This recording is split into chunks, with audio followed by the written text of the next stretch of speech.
Right. మొత్తానికి ఢిల్లీ ప్రజలు చాలా క్లియర్ కట్గా రిజల్ట్స్ ఇచ్చారు అంటాలో సందేహమే లేదు. బీజేపీ ఎగ్జిట్ పోల్స్ చెప్పినట్టుగా బీజేపీ దూకుడుగా ముందు సాగుతోంది. 42 స్థానాల్లో ముందంజలో కొనసాగుతోంది బీజేపీ. 2 రౌండ్లు ముగిసిన తర్వాత ఫలితాలు చూసుకుంటే కనుక ఆమ్ ఆద్మీ పార్టీ 28 స్థానాల్లో కొనసాగుతోంది. మ్యాజిక్ ఫిగర్ 36ను పోస్టల్ బ్యాలెట్ కంప్లీట్ అయ్యేసరికి బీజేపీ అందుకుంది. సో ఇదే ట్రెండ్స్ ఇంకా కొనసాగుతాయి. ఎంత అయినా కూడా ఆమ్ ఆద్మీ పార్టీ మళ్ళీ పూర్తి స్థాయిలో అధికారంలోకి వస్తుంది అని చెప్పలేమని చెప్పేసి ఇప్పటివరకు అయితే విశ్లేషకులు కూడా చెప్తున్నారు. సో బీజేపీ అయితే లీడ్లో ఉంది.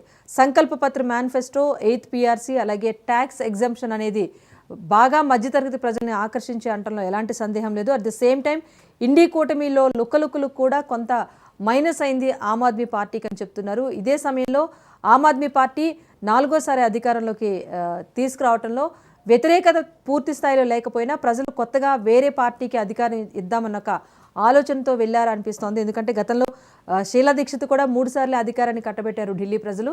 సో ఆ తర్వాత ఆమ్ ఆద్మీ పార్టీ కూడా 3 సార్లు అధికారాన్ని కట్టబెట్టారు. కాకపోతే 2013 తర్వాత ఈ స్థాయిలో ఇంత తక్కువ రిజల్ట్స్తో ఆమ్ ఆద్మీ పార్టీ ఇప్పటి వరకు నమోదు చేసిందే లేదు.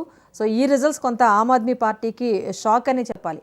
So Arvind Kejriwal postal ballot దగ్గరికి వచ్చేసరికి వెనుకంజలో ఉన్నప్పటికీ 2వ రౌండ్ ముగిసేసరికి కాస్త ముందంజలోకి వచ్చారు. అటు మనీష్ సిసోడియా కూడా. ఢిల్లీ సీఎం అతీష్ ఇంకా వెనుకంజలోనే కొనసాగుతున్నారు.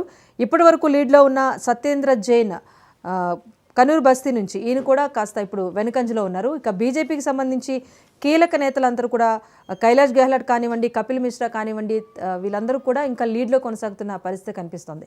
సెంట్రల్ ఢిల్లీతో పాటు ఔటర్ ఢిల్లీలో కూడా బీజేపీనే హవా చూపిస్తోంది.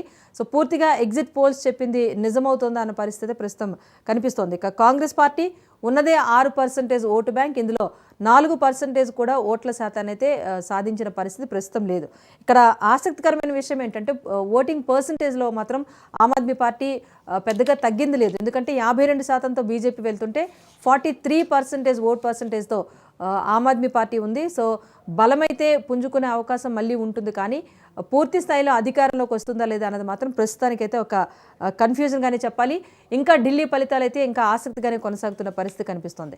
సో నెక్స్ట్ ప్యానెల్లో పార్టిసిపేట్ చేస్తున్నారు బండారు రామ్మోహన్ గారు, అనలిస్ట్. నమస్తే రామ్.